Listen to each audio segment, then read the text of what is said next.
Lionel,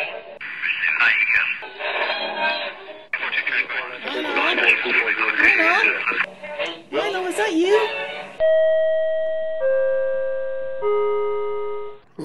There, I think I got it.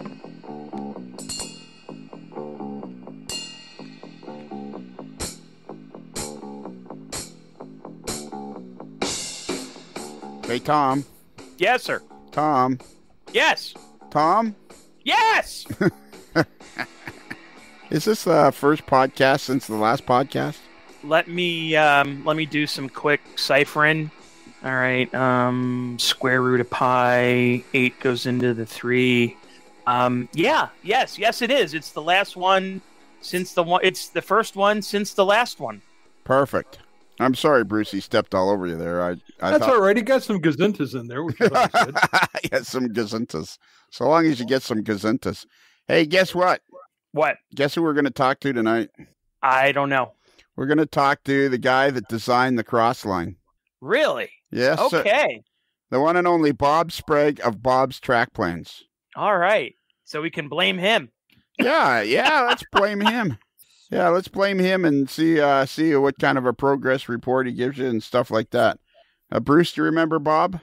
I do. We chatted with him before. A lovely gentleman who has a business in up in the D.C. area. It's a big fancy business, and it's a multimedia, it's a marketing business. And what I remember the most about Bob is after we talked to him last time, I looked at the website for his business and realized what a successful gentleman he was, and thought to myself, man, what a doofus I was. And he did work for the Washington Nationals, the 2019, the 2019 World Series champions. So I'm hoping to score a couple of seats this time around if I don't screw up to a game. Yeah, I think he's got connections. Maybe. But don't tell him this, but I'm not wearing any socks. Uh-oh. I'm going sockless on this one. Let's pretend we're sitting on... That's pretty bold. Yeah, that's out there. So let's pretend we're sitting on a beach. Hey, that would be a great place to do a podcast from sometime, wouldn't it? Oh, man. I like that little pause before you said you're not wearing any socks. In the space there was a room to imagine a lot I'm of out things. there cherrying loving it. Yeah, I'm out there cherrying loving it. Nothing between you and me but a thin layer of gabardine. Yeah. Bob has come into the studio. He's wandered into the studio. So, Bob, what's the name of your company again? My company is Yes And. Who, what? Yes And. Yes And? That's right. Okay. I don't remember that. See, no, it's been a while. How long has it been since we talked to you? Oh, a couple of years probably, wouldn't you say? Yeah, I would say so. Yes And. YESAND agency is the URL. Could you say it a little faster? Yeah, would you like me? Yes and agency. Yes and agency, all spelled out. YESAND agency.com. Okay. All right. Cool. So come on in. So, Tom, go get him out of the green room, will you? Okay. I think he's already here. Yeah, I looked in the doorway and it's just empty. There's just a couple really bad looking shrimp on the plate there on the coffee table. Yeah, you didn't have any of those green shrimp, did you, Bob? Is that what they were? Yeah, that's what they are. I used to think they were mint, but apparently they're just bad. It's going to be a short podcast here. Yeah, it's going to be a short podcast. Okay, look at that. There it is. Yeah, feel the power. Boom. So are the Washington Nationals one of your clients? Yes, they have been, and it's quite an account.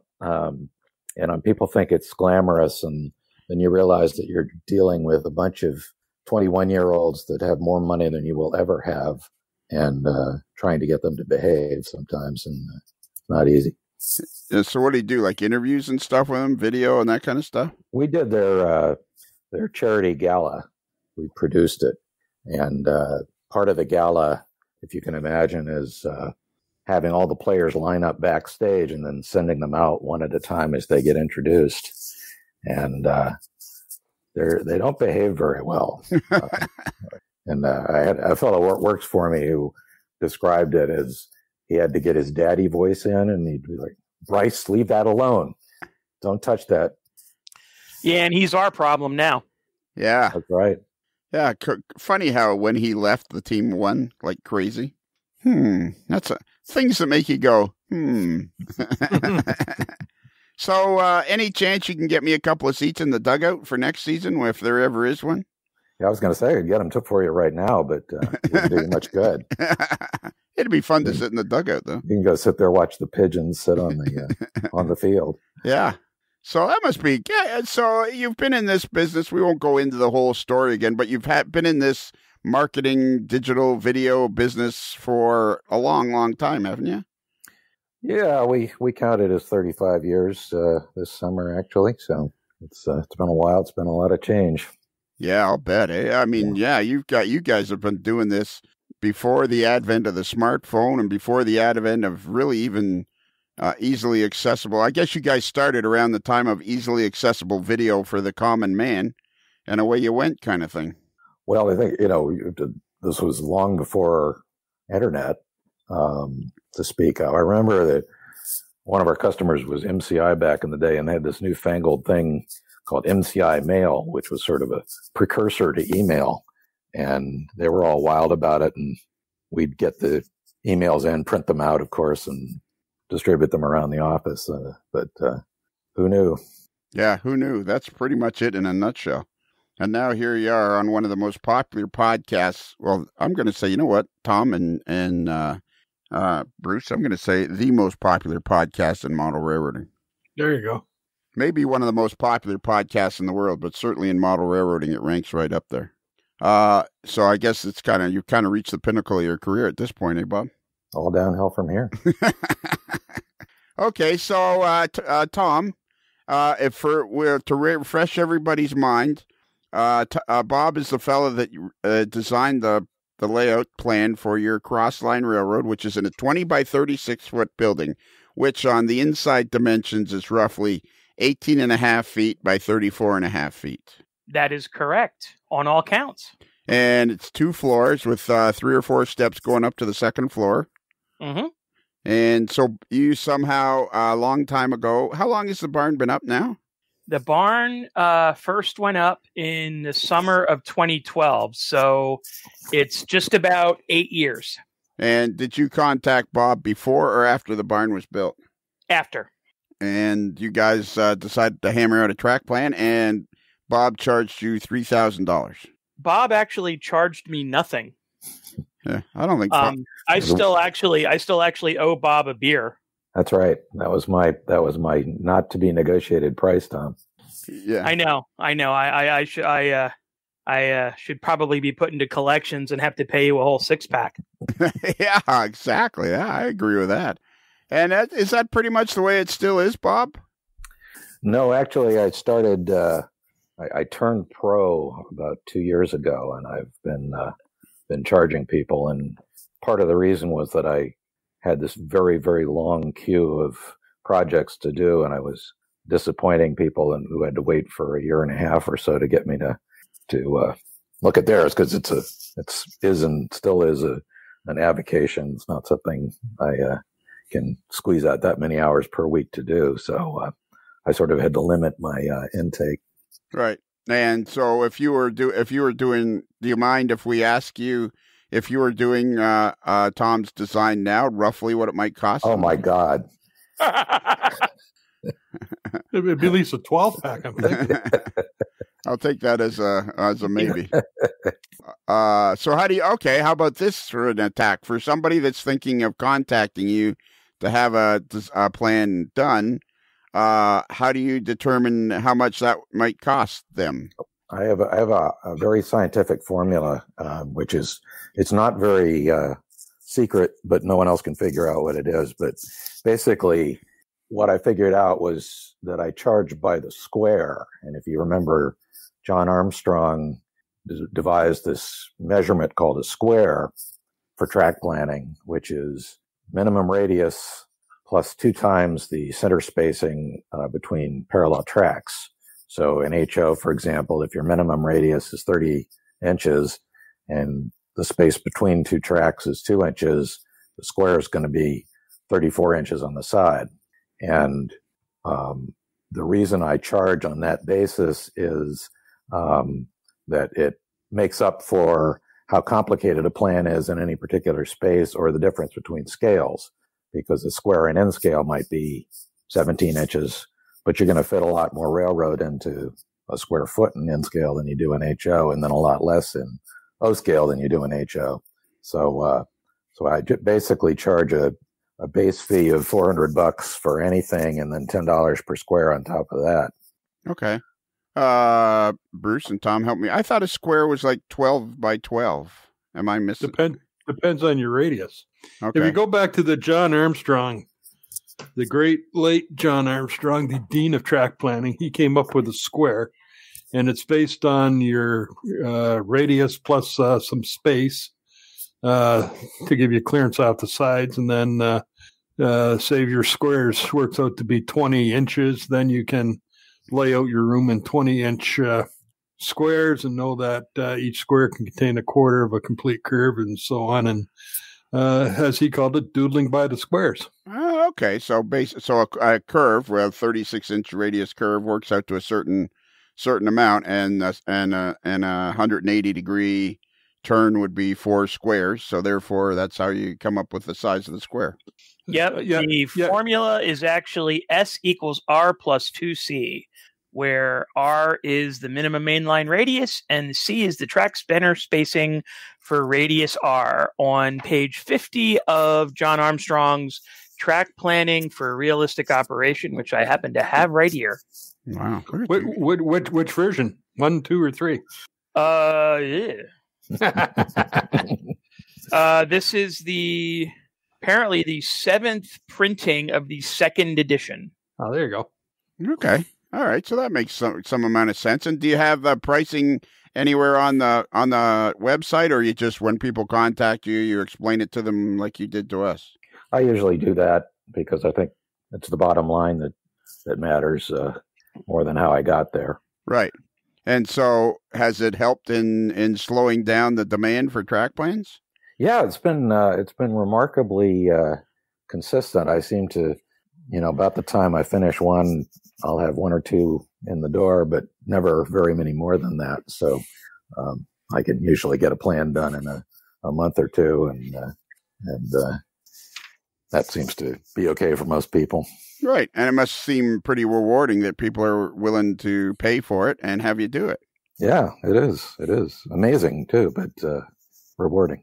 Well, I don't think it's amazing. If people go to bobstrackplans.com, I think it's if you want to use the word amazing, oftentimes, Bob, not every day, not every week, sometimes once a month, I'll go to your, when I'm just not in the productive mood and I'm just kind of surfing the internet, I'll go to your site and just skim through the plans, because there are so many plans there. Oh, you're the one. Yeah, I'm the one. Yeah. Yeah, that's me. Well, I figure I should do it as much as you look at my website. So there you go. So, okay. So have you guys, Tom, since the last time we interviewed Bob, have you guys conversed at all about your layout? No, we really haven't. And the fault has really been mine. We've just kind of soldiered on with construction. I was, before we started, Bob and I were chatting, and I actually haven't chatted or spoken with Bob since the Mid-Atlantic RPM meet last September, where I presented. It's honestly simply because we've just been moving full speed ahead on construction, and by and large we've been able to adhere to the plan that we came up with. There are some minor tweaks that we've made here and there as we've been constructing, but the essential essence of the plan and of the design we've adhered to. And so far with what we have wired and operational, it's working out nicely. I think the biggest change that we made or the biggest deviation that we made was in Lebanon. We moved Lebanon around from where it is on the latest version of the plan, and we shrank the footprint for the Horntown yard considerably, and did a little bit more focusing on local industries in Lebanon as opposed to the big yard there at Wall Interlocking and Horntown. It's fascinating to just scroll through this website and look at all the different track plans. How long have you had the website, Bob? Maybe 6-7 years.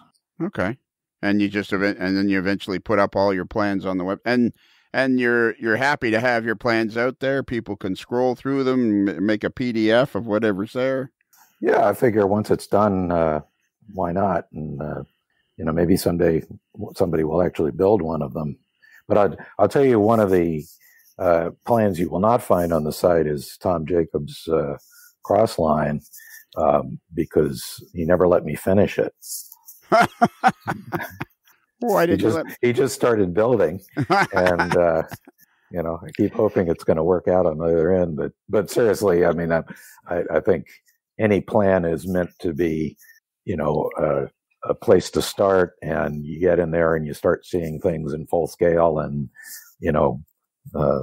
seeing how things interact that are hard to see in advance. And I can't imagine building a plan without making some alterations in it as it goes. So I did have the opportunity to visit Tom. It's been a year and a half or so, and you've made a lot of progress since then. Yeah, it's a lot different than I think when you were here. Number one, we have a much better functioning Helix. That's right. than the one that we worked on that day. But there's been a lot more. There's a lot more bench work and a lot more track installed since you were here. So if you're ever in the neighborhood again, you certainly have a standing invitation. Thank you. And one of these days we will, I will kind of, give you the update on what we've done with everything so that we can because honestly, I would love to have the finished plan in the design that you do with where you put all the buildings and the streets and the foliage and all of that.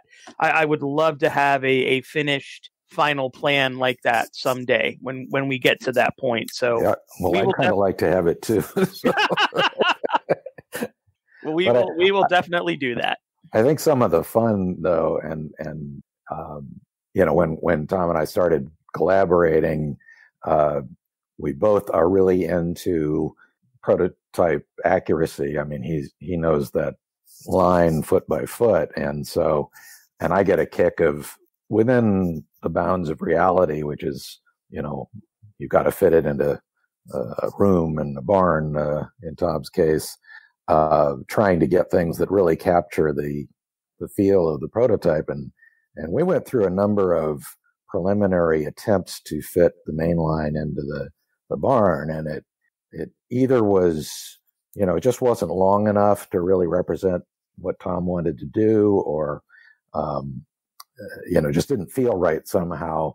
And what we wound up with is, I sort of call it a reverse mushroom, because John Armstrong again invented the form of track plan called well, I don't know if he invented it, but he certainly popularized it and designed a number of things in what is called a mushroom configuration.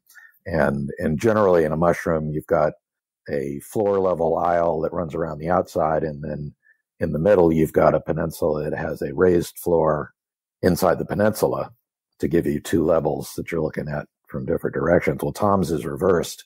It's got the raised floor around the outside, and the floor level is in the middle. So it gives a lot of running room and a lot of sincere scenes where you're, really seeing just what you'd see in the prototype. But it also feels right that it's going east to west and heading generally uphill as you progress in a westerly direction. And, so it, and also you're always east is always to the right and west is always to the left, which always feels right to me in a plan that is representing a line that's running east-west in real life. So it's unusual, but it's I get a lot of updates via Tom's Facebook page, and it really seems to be coming together. I agree with that, eh? When you're standing in front of I agree with that. Boy, I ever sound Canadian there. I agree with that, eh? But when you're standing in front of a layout, west always feels like it should be to the left, and east always feels like it should be to the right. Why is that, I wonder? Because we typically orient maps to be having north to the top in front of you, so east is to the right and left is west. This show is infotainment. I just learned something there. Now, what I don't know is, Bruce, if people from Australia come to operate in America, are they confused? Well, we know two Australians personally, Martin Jenkins and Rod Geary, and one lives on the east coast of Australia and one lives near the west coast of Australia, and they're both confused. Hey, so Tom. Yes. You might be a little careful on having him complete that layout plan. Why is that? Because now he charges for it. Oh.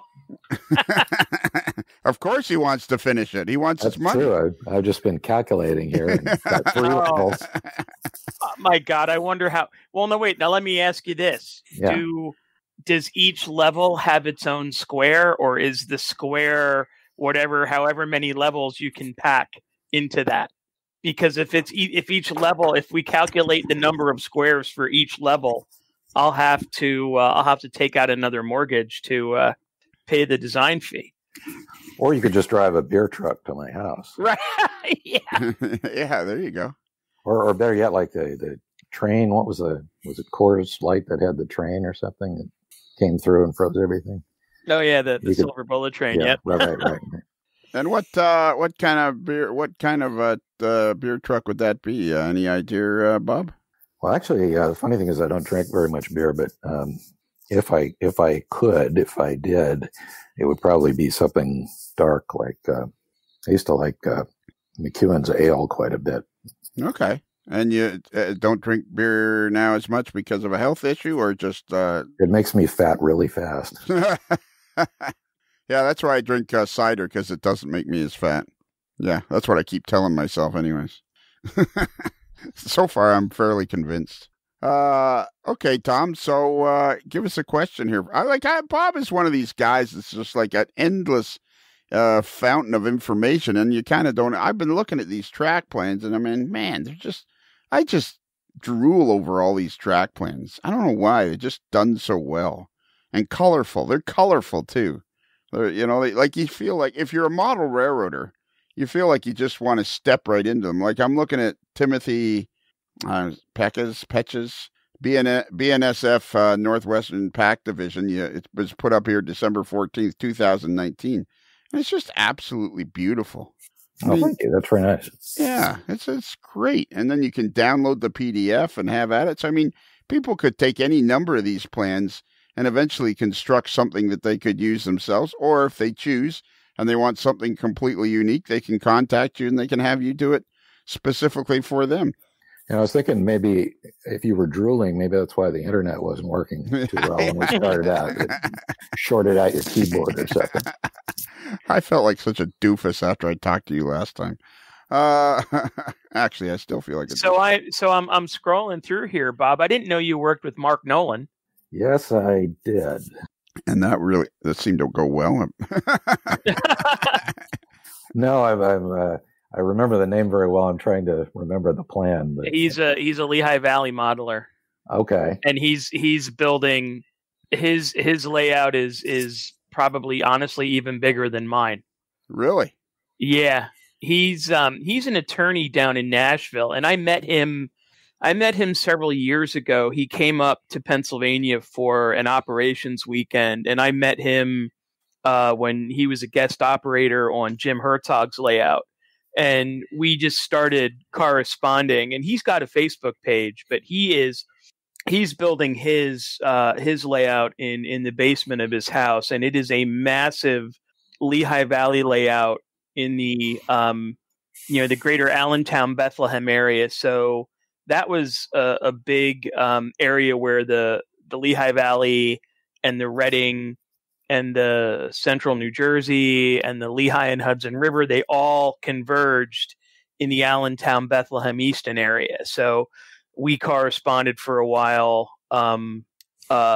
He was asking about the Reading information and things like that. So it's and he is, he is moving along at a rocket-like pace. I mean, he's already up to doing car cards and waybills and getting ready to operate, and I don't even have my main line connected yet. And now I remember, you know how when you get old, your short-term memory goes first. That's because I've been working with Mark just the past few months, so okay. I couldn't remember. But no, I didn't do his main design. He asked me to do some branch lines, and what you're looking at on the website is actually in his crew lounge. So it's double-decker. And one represents a short line called Easton and Northern, which goes out of Easton, and the other was a branch off the Lehigh Valley, which is sort of northwest of Scranton. Right. I got a question for Bob. I think this is a good question. You guys can rate it as you see fit. How long have you been drawing plans? Like, when did you first start drawing plans, do you think? Well, I started when I was 12 or 13, which is a long time ago. I sort of got back into it probably in the late 90s when the computers started to be able to do this kind of work. You could get an affordable, simple CAD package to do it that way. I used to do it with pencil and paper and compass, and that was a pain in the butt. But doing it on a computer, once you get used to the program, it's really easy to make the kind of little changes that you need to make something come together very well. I can take a whole collection of track and switches and turnouts, and if I want to move them and change them by 0.2 degrees so it lines up better, I can do that. And to do that on paper, obviously, you'd have to redraw the whole thing. So, intensively the last 15 years or so. Okay, and so you've been an actor. You've been interested in model railroading like so many of us pretty much your whole life then, since you were somewhere in the age of 5, 6, 7, 8, something like that, probably. Yeah. And I like to say I've been a model railroader since I was 5 days old, because my grandfather couldn't wait. I was the first male grandchild, and so the Lionel set arrived when I was 5 days old. That's like the first thing I walked into when my son was born. The first thing I bought was a football and stuck it in his crib in the hospital. I just had to do something like that. So let me ask you this then, because you're active in the hobby. You're involved with the Mid-Atlantic RPM meet. You enjoy the hobby greatly. I mean, that's obvious. Do you feel? It feels to me like there's more layout building taking place these days. Like, Tom just spoke of Mark Nolan, and I don't know. I just get this sense that every time I talk to somebody, I hear about somebody else's layout that's being built, or somebody else that's. It just feels to me like the hobby's growing like crazy, but it also feels to me like because of that, there's more layouts being built. Do you get any kind of a sense of any of that? Well, I certainly have not had any shortage of customers to design for, and I know a number of them are underway one way or another. So I think I'd share that. I think I don't know whether it was just a little bit more economic prosperity, at least up till recently, but of course you can get so much great stuff now to build layouts with that you used to have to work a lot harder. I think I'm a big fan of the Fast Tracks system for building hand-laid track, and people have it's reawakened that fun for a lot of people in the hobby to be able to build some really impressive track work and have it work and function and operate smoothly. So I agree with you. I think there's a lot going on. Okay. And tell us about your own layout, because I remember the last time we talked to you, I think were you modeling Ma and Pa or something like that? That's correct, and it is proceeding pretty well.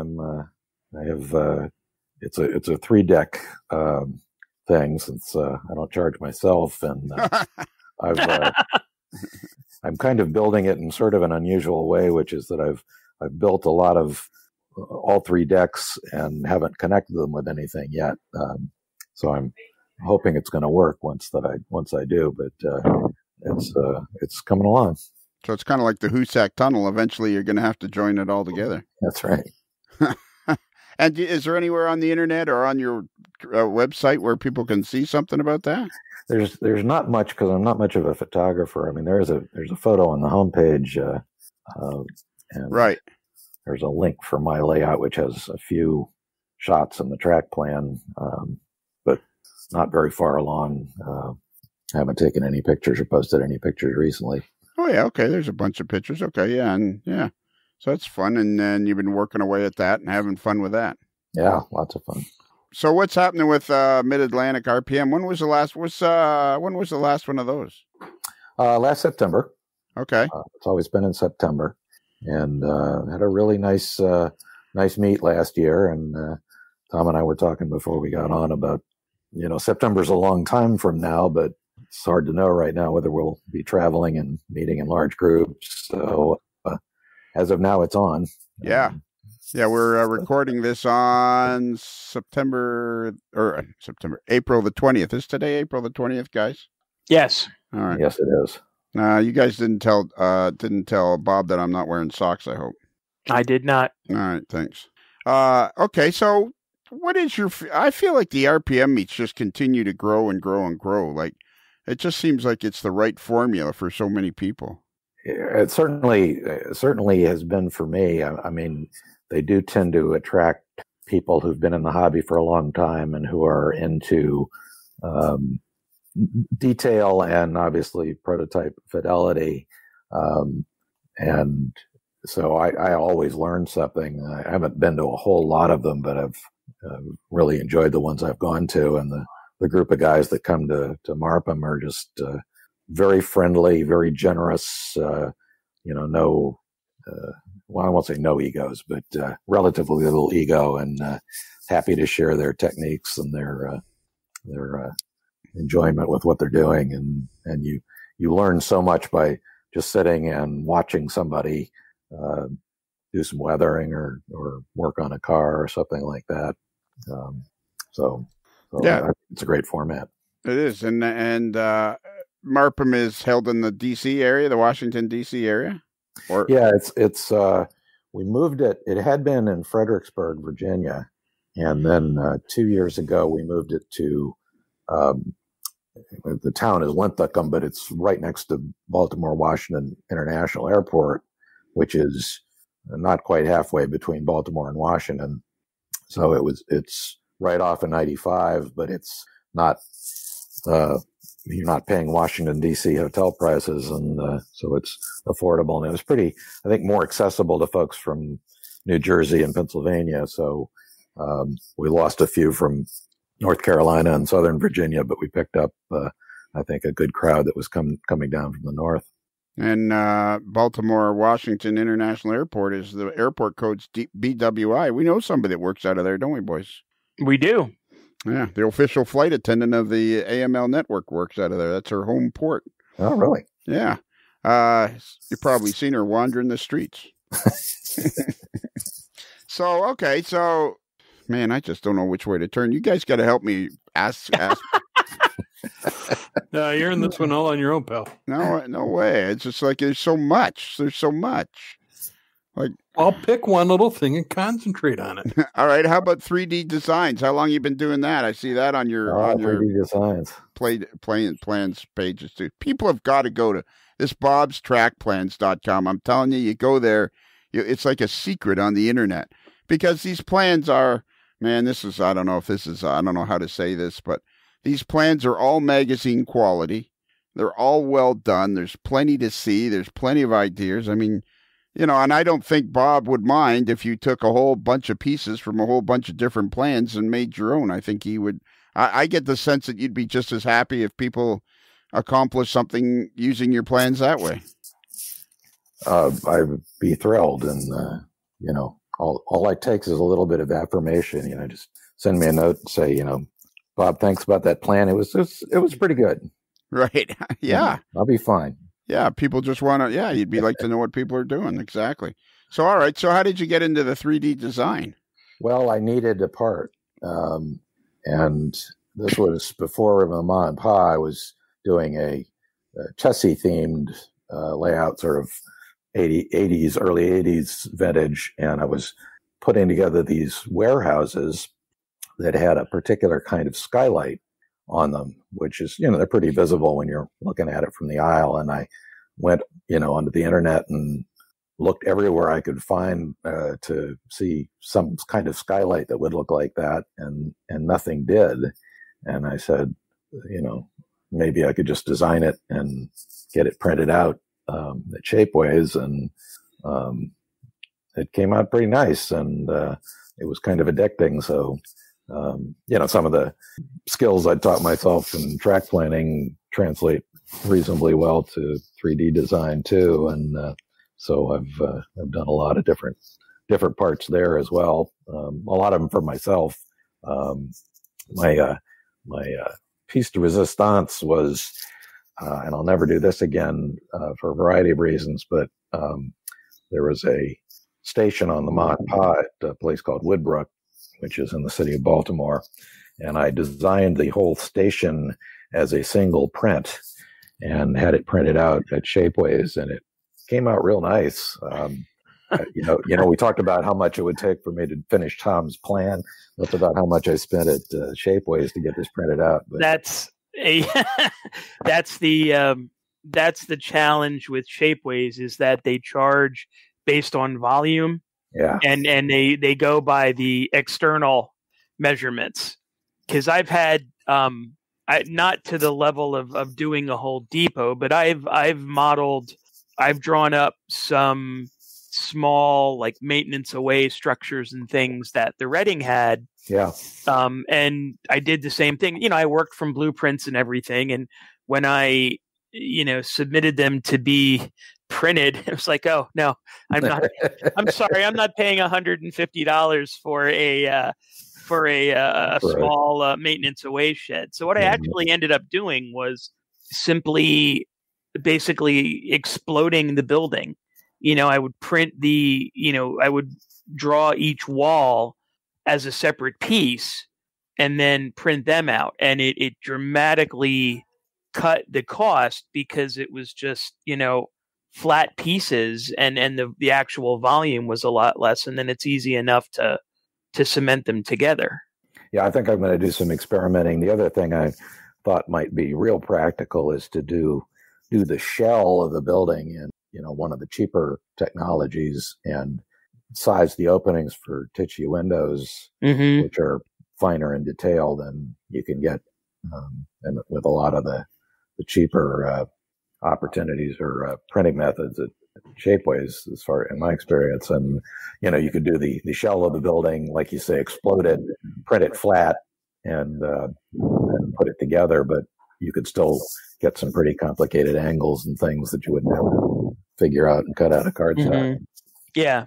I mean, and Tichy makes so many different types of windows. I mean, it's almost impossible for you to not be able to find a particular window style that they could do.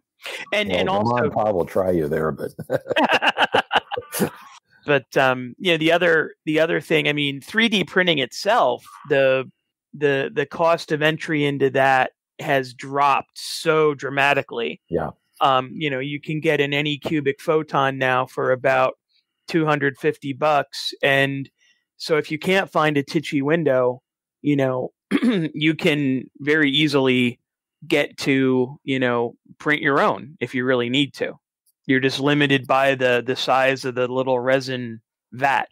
And what I've seen people doing to kind of overcome that, and again, there's a learning curve with everything, but I've seen Craig Biscyer is doing this. He's actually right now he's working on a 3D printed steam locomotive boiler and cab, and he puts the print on an angle and has the supports and everything underneath it, because that way, if it's on an angle, you have longer length because of it, being like the hypotenuse of a triangle where it's the longest arm.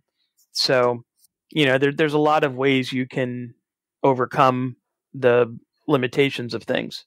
I'm looking at your Shapeways page now, and man, some of the stuff is expensive, and some of it is quite reasonable. Yeah, it's like Tom says, and Shapeways kind of guards their formulas, but it's some combination of the volume and the amount of material that's being used, and it's really practical for little detail parts where you need a lot of them, and you can print out a whole bunch on a sprue for not much money at all. It gets a lot more expensive when you're trying to do something big and with a lot of volume to it. Yeah. And as the printing gotten better, like it seems to me when it first was coming out, it wouldn't be necessarily that smooth, and there'd be some sanding to smooth it out and stuff like that. And I don't know, maybe I was talking to Kaylee and Kaylee was talking to somebody about it, and they were saying about how it's smoother now. It's not as rough. Does that make any sense to anybody? Yeah. Well, any 3D printing is done a layer at a time, so there's nothing that's perfectly smooth, but some of the technologies are a lot better than others. And I mean, at Shapeways, most of what I've done is either in what they call what do they call it, Tom? They used to call it frosted ultra detail, but now it's high detail, fine detail. Yeah. And that's nice. And that you can get pretty fine detail that way, but it's very expensive. And then there's a cheaper one, which they now call white versatile plastic or something like that, which is a lot rougher, especially if you have any kind of diagonal. But here again, you could print a wall with that and, weather it or put siding on it or something like that. And it'd probably be very acceptable in a lot of places, especially if you had nice smooth windows from Tichy you put in the middle. Well, and that's really the main point, is figuring out the right material for what you want to do, and also understanding the way the process works and how your drawing or your 3D modeling, how you orient things, how that relates to the actual 3D printing process will influence the quality of the final print. Also, that's you're right about how Craig's printing his boiler on an angle, but it would seem to me like that would increase the roughness of it. But it certainly looks in the photos like it's very smooth. I was just some of the stuff is actually quite reasonable. Like you've got these, a foam booth. You get 4 foam booths for $7. Mm-hmm. You get fire plugs in O scale for $7. I mean, some of it is actually really quite reasonable, and really kind of like you got the dumpster box, which I think is really cool, or the newspaper boxes. You get 5 of those for $22 or $20. So do you sell much of this stuff, or? Yeah, it's kind of surprising, but I probably could buy a couple 6-packs a year off of I probably sell a couple dozen things a month, and okay. It's considering I don't promote it or anything, so it's people discover it. Yeah, it's just one of those things, and it's you enjoy the design, and you're not really necessarily doing it to recoup money, but you've done it, you've designed it, so you put it out there, and if somebody wants to buy it, so be it, kind of thing. That's right. Yeah. Do you have those newspaper boxes? Do you have those in HO? I don't right now, but I actually just had somebody ask me to do them.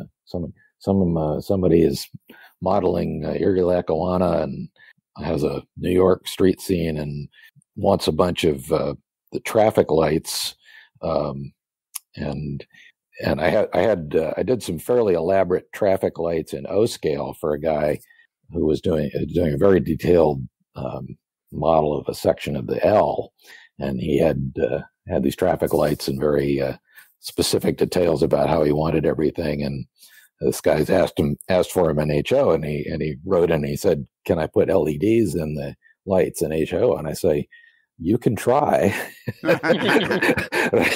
Said the light lenses are, I forget what I measured them, is like, 1.2 millimeters across or something, and then what had been hollow in O scale was going to have to be solid in HO, and how he'd get wires up to it. And he decided he didn't really need to light the traffic lights up, but he's going to get a bunch of them, and that should be fun. But he asked me to do the newspaper boxes and the fire alarm.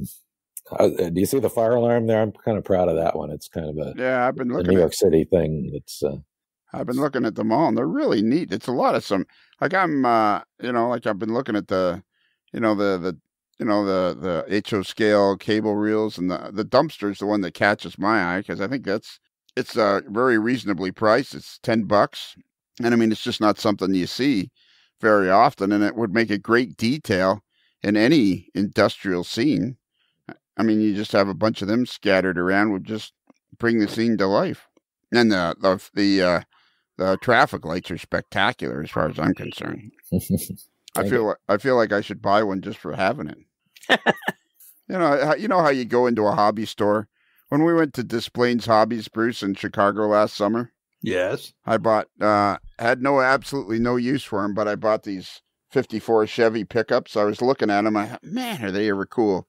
So I bought two of them because I didn't need them. Because they were cool. Because they were cool, and I weathered them up, and they're even cooler. There you go. Yeah. So I mean, it's just that, but that's part of the hobby too. It's just buying stuff you don't need. Yeah, I know. I got a question. I got a question for all three of you. Actually, this is a question I've been pondering for a long, long time. Salty. Okay. Well, then Tom? Go ahead. Well, no, Bruce answered. So are you going to answer? What did Bruce say? I didn't hear what Bruce said. Bruce said salty. Oh, okay. Tom? I'm a dog person, but I have a cat. Okay, there you go. What is the fascination? Like, part of the fascination with model railroading is the miniature aspect of it. Like, what is the fascination with miniatures? I'm going to go, Tom, you go first. Do you have any feeling for that? I think it's I think it's like we all like to have the thought in the back of our subconscious somewhere that we're the ruler of our own little tiny universe. Okay. That's the only thing that comes to mind. So kind of like an evil overlord. Yeah, benevolent dictator, maybe. Overlord. Yeah, all right. Yeah, I like evil better, because you never know what the guy's going to do. He's just evil. Bruce? I would say it's because we're generally fascinated with all sorts of different things in the world. And if we can have something in miniature in our house as a piece of art, then it's something, we can grab. It's like, souvenirs. Why do you pick up souvenirs? Because it's a memory of something. So why do we like miniature stuff? Some guys like miniature ship models because they represent, something that they like and, may not ever experience otherwise. So that's why I think part of it is that it's bringing some of the world in your house. So a lot of them are works of art. You see some of the modeling that guys do that's like unbelievable. So they're, they really are art, and it's, something tangible that from the real world you can have and hold in your hand. Yeah, it's got to be a lot of what has to do with model rare. Now, souvenirs, I thought you wanted souvenirs simply because it was a foul tip. Well, that too. Okay. Bob, what do you think about that? Because I'm looking at your dumpster here, and I'm thinking, I got to get me one of those and paint it up. It's a nice looking dumpster. I know, it's a beautiful dumpster. I mean, it's like, actually, I'm going to get one and paint it up and send it to my friend Tony Cook. Because we often refer to things as it's nothing but a dumpster fire. Dumpster fire, yeah. So what do you think part of model railroading is that it's miniature? What do you think the fascination is? Well, I think it can be different for different people. For me, it's like there's nothing in my life that is under my control, really, except maybe for that. Everything else, I'm a victim of so many other people's ideas of what's important. And at least in my little area, I can control everything that's there, and no one can tell me to do it differently. So, wow, I like that. Now, why couldn't you guys come up with an answer like that? Now, that's a deep answer. I think Tom was sort of saying that. Yeah, it's very similar. Yeah. Okay. I get. Yeah. All right. I think that's right. I think that's a lot of what it is you can build your layout, or you build your layout, or whether your kit or your car or whatever you're doing, and you get to do it your way, and no questions asked, which is part of, I think, why, man, this is very deep. This is not a typical modeler's life, although they're all good. And I know, Bob, you've probably listened to them all and some of them twice. But this is part of what makes the RPM meet so good, is that there doesn't seem to be a lot. People are very interested in what you're doing, but don't seem to be at RPM meets. They don't seem terribly interested in critiquing or criticizing what you're doing. Would that be a fair statement? And in my experience, that's absolutely true. And it fascinates me sometimes to see, someone, this is not particularly my taste, but someone who will do an hour clinic on some particular freight car and some particular railroad and some particular decade, and have an audience of 45 people at rapt attention through the whole thing. And God bless them, that's great. And other people are weathering or shopping or talking about, track planning or whatever it is. And you're right, there's very little judgment, and it's just very, very accepting, as long as you're serious about it, as long as you're not criticizing other people, and it's a very accepting environment. Okay, I got another question on Tom. You are going to have to absolutely bail me out on this one.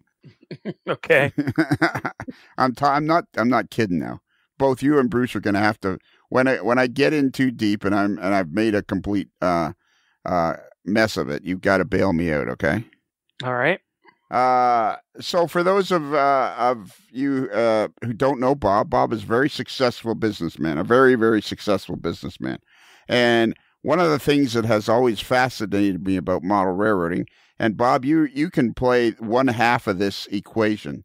One of the things that has always fascinated me about model railroading is the fact that somebody who is a very successful businessman in Washington, D.C., he does marketing for some very big organizations and big clients, and is has done very well for himself, can easily become friends with somebody across somewhere else in the lower somewhere else in the world, really. If you have an interest in a particular part of the Ma and Pa Railroad, you find a fella that's lives in Cheyenne, Wyoming. He's a car mechanic. He's a good man. He is a good family man. But you guys wouldn't have any kind of a relationship except for the fact he too is also interested in a particular aspect of the Ma and Pa. And I think that is one of the most fascinating parts of this hobby, is how it draws people together. Have you had any experiences like that? Did he leave? For me or for Tom? No, none of the questions are for Tom. Tom is just hanging around. No, I thought you said it was for Tom. Well, no, he's we're there for backup. Yeah, he's got to back me up. But I will say, AML Nation is proof of that. Yeah, oh, for sure. But I mean, like we interviewed, we interview people from lately we've been interviewing people from all walks of life. And I think it's one of the most fascinating aspects of the hobby, that it really knocks down all barriers, race, creed, class, whatever. It just brings people together if they have an interest in people will become lifelong friends that would otherwise never have met each other. One of my favorite examples is Chris Adams. Chris and I have become great friends. He's a lawyer in the Connecticut State Legislature. I'm a goofy guy living in Canada. And him and I we may have crossed paths, possibly, but to find each other in this hobby, we've struck up a great friendship that will last forever. And I think it's great. And I'm just wondering, you as a successful businessman, have you experienced that Tom, is this making any sense? It is. I don't like He the way says reluctantly. Yeah, reluctantly. Yeah, Tom's No, like, no, no. I get it. It's an interesting thought, really, and you're right. I mean,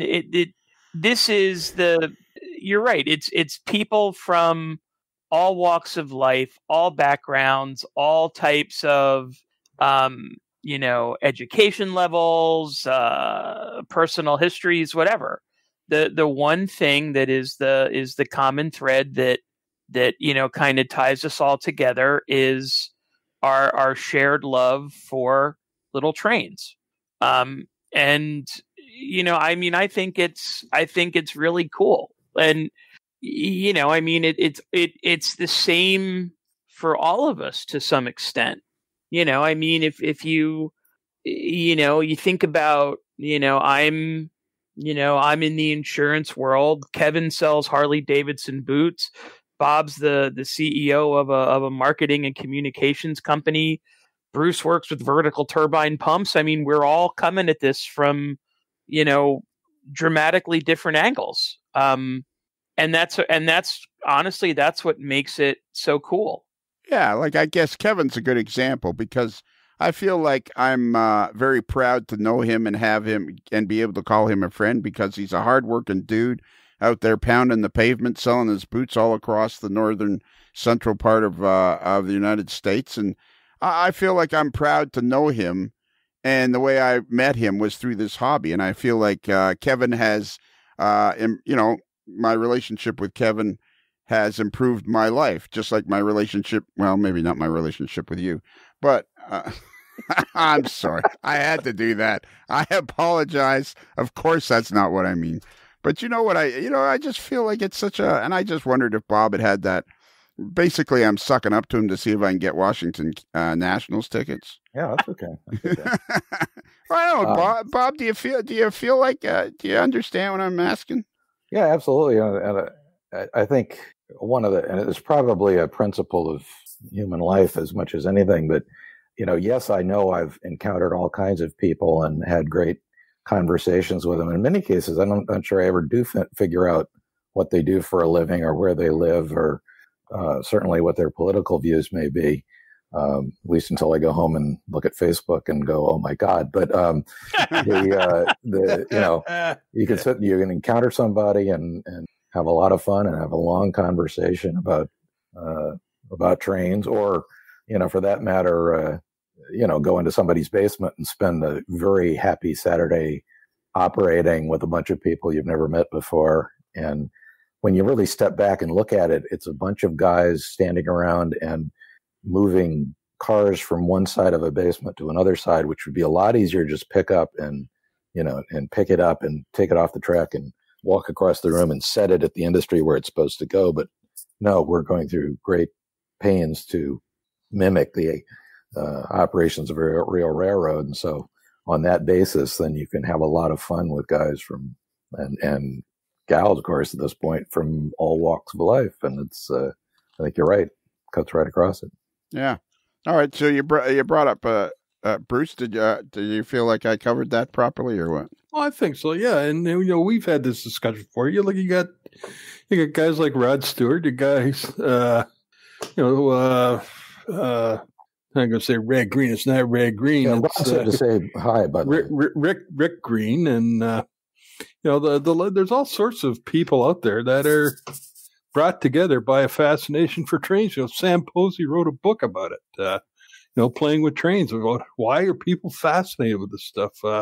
There was the documentary that was done by I think it was Karen. What's her name? We interviewed Sarah Kelly. Sarah Kelly. Yes, and that was it. That covered all sorts of different people. It's a hobby that brings people together, regardless, and they can all enjoy it. So, Bob, I think I heard you. Did you make a comment that Rod Stewart said hello? Yeah. He wanted me to tell you guys hi. So he's doing well. Have you ever met him? No. Okay.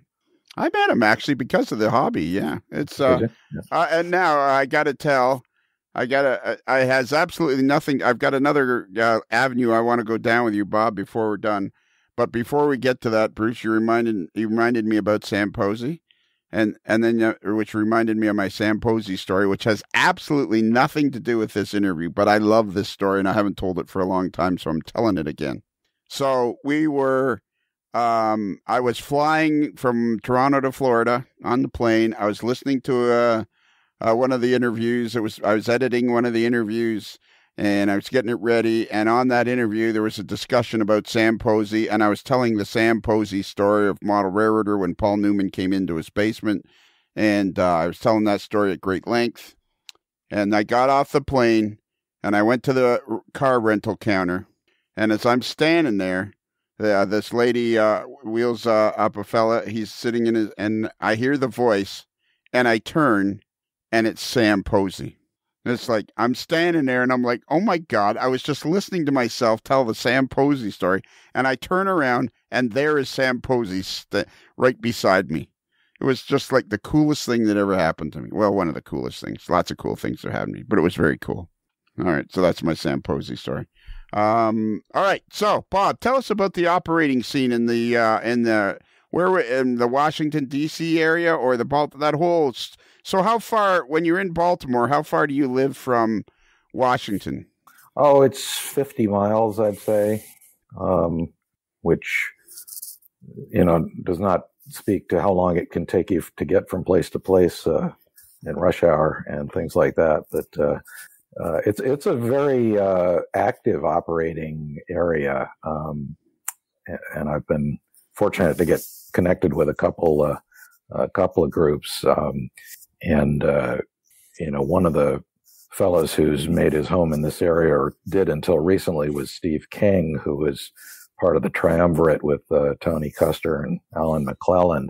And Steve is a hell of a nice guy for one thing, but also a former B&O dispatcher, and I was fortunate to get connected to him, and he connected me to some other guys in the area, and Matt Thompson is sort of a unofficial center point of the operating area around here, and so there are a lot of very fine layouts, very serious operating schemes, and every fall there is an exchange, and it alternates between Virginia, D.C. area, and New Jersey. So one year, a lot of those guys will come down to our area, and then the next year, a lot of us will go up to their area. So it's a great way to get to know people from a different area of the country, and a lot of very fine layouts up in that area as well. So how many layouts would you say you've operated on in that area between? So you have a home in Baltimore, and then you have your businesses in Washington. So you have a small condo up there to save you with the travel back and forth. So which area would you say is more is it more active up by Washington in the Alexandria, Virginia area, or closer to Baltimore? Yeah, I'd say in my experience, there's more activity in the greater DC area. But on the other hand, that's really home base for me until recently. So I don't know as many people up in the Baltimore area as I do in DC, but I think it's generally more active, around Washington than it is, around Baltimore itself. And do you know Marty McGurk? Oh yeah.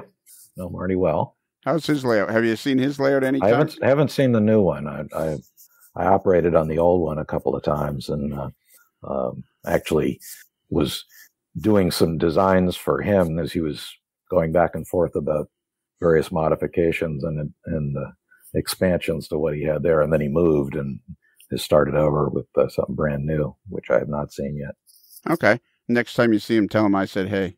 I'll do it. All right. So are you a regular operator on a couple of layouts, or is there do you guys get together once a month, once every 2 weeks, or how's that working out? I'm not a regular because my schedule tends to be kind of screwy, but I have operated at Matt Thompson's a number of times. He's got a gorgeous layout based on the Oregon coast, basically. In fact, that's the name of the railroad, is the Oregon Coast Railroad. and that's a lot of fun. And he does it a couple of times a year. And then on the other side of town is a fellow named Jeff Mutter, who's got a nice Erie Lackawanna multi-deck thing. He does about once a month, and I've been down there several times for his sessions, and a number of others. There's a lot of good layouts in the area. And then, of course, Bernie Kempensky, who is my partner in crime on the Mid-Atlantic RPM, lives in Alexandria as well. And he's got the Civil War era layout, and he has run a number of operating sessions, which is fascinating because you would think it'd be kind of dull. Okay, Bernie, it's beautiful, it's gorgeous, but we're just running a train from one railroad or one army camp to another. Well, it's a lot of fun. Partly just the pace of the operations, and partly because he has functioning link and pin couplers. So to do any switching, you have to reach in and pull the pin, and back away with the locomotive. And when you couple up, there's a little tiny coupling that you have to get mated between the two cars and put the pin back in. And so it's a great way to spend an afternoon. That sounds like you guys have a great area there to operate in. Yeah, it's a lot of very accomplished modelers. Yeah. Well, boys, what do you think? Got any more questions, or have we beat this poor man to death? I think we've given him a decent showing for tonight. All right. Now, you haven't talked to him, Tom, for quite some time. You must have something you need to desperately say to him, or are you just good to go the way it is? Well, I guess really what I would most want to say at this point is just thanks. I had an idea of what I wanted to model and the scope of what I wanted to model, in terms of specific towns and specific locations on the cross line from, an operational sense and things like that. And as Bob said earlier, I do have a lot of the prototype information and a lot of knowledge about the prototype, because I live in the area. But what I didn't have was the ability to put it all together in a way that would work.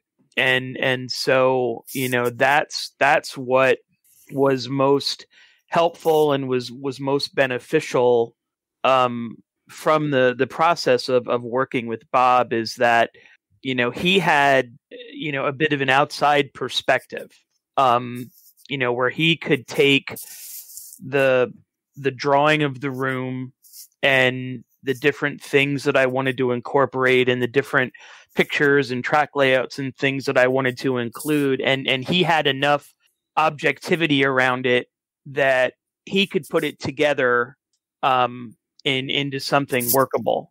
So I think the combination of that, my knowledge of the prototype and my kind of overarching theme and Bob's ability to shoehorn it in is what has made the cross line, work to this point. I mean, it's still, like I said, it's not connected yet, so we don't know that it's going to work, but it's a pretty good bet that it's going to be fine.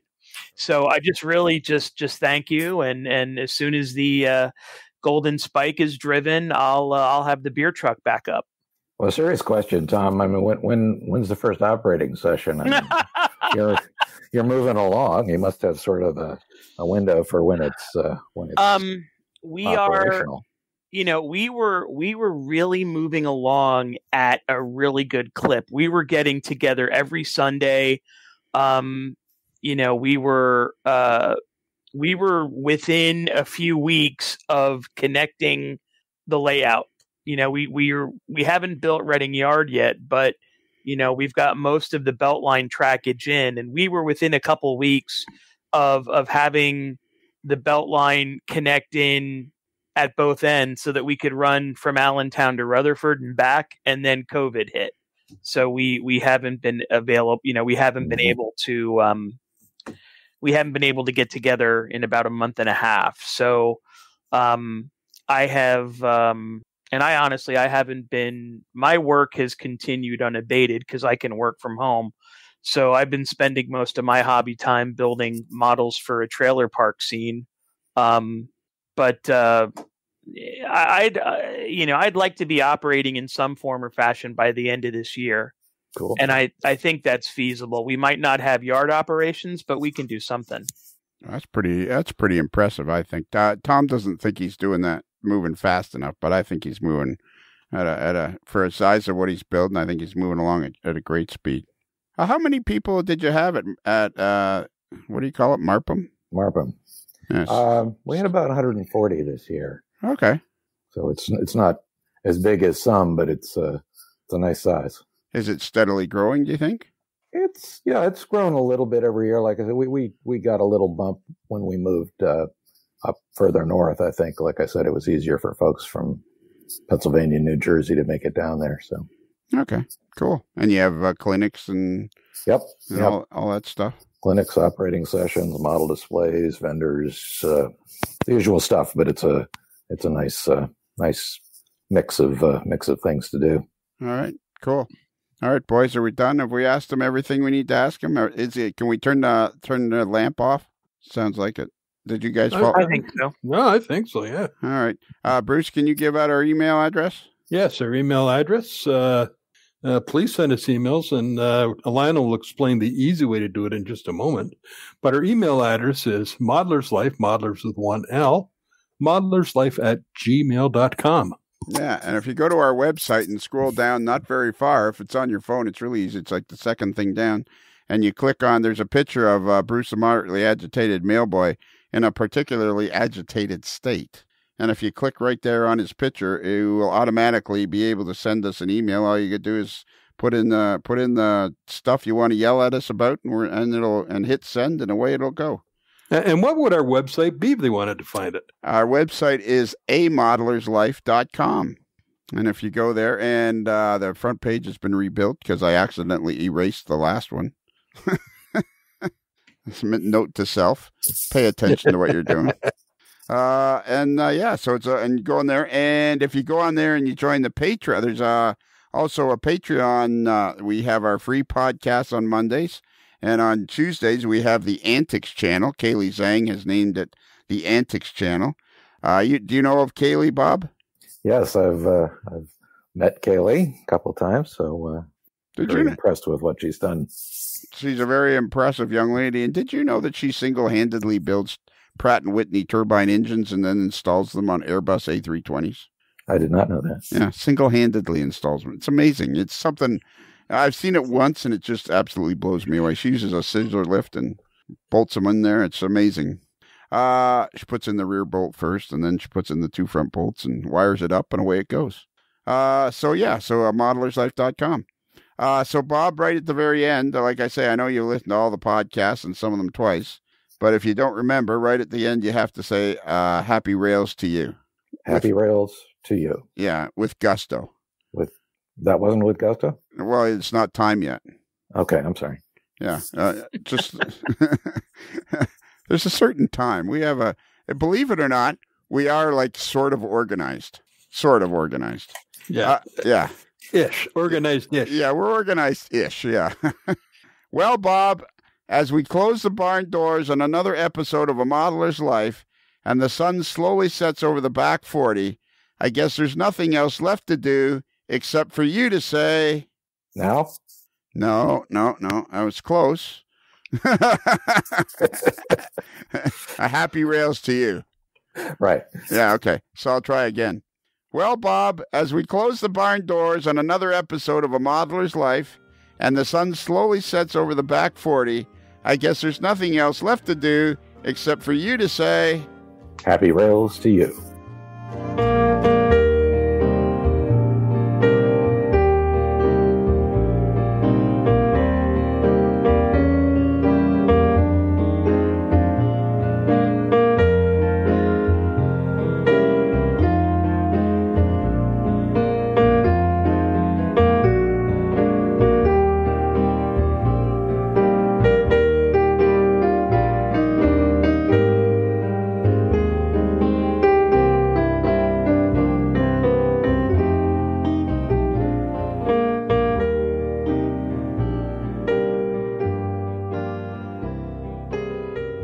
and Busted Knuckle, guests of a Modeler's Life podcast, stay at the Casa del Sol Motor Court and Inn, where late night dancing at the Rumba Room is a magical event to be experienced. It's another Lincoln Homer.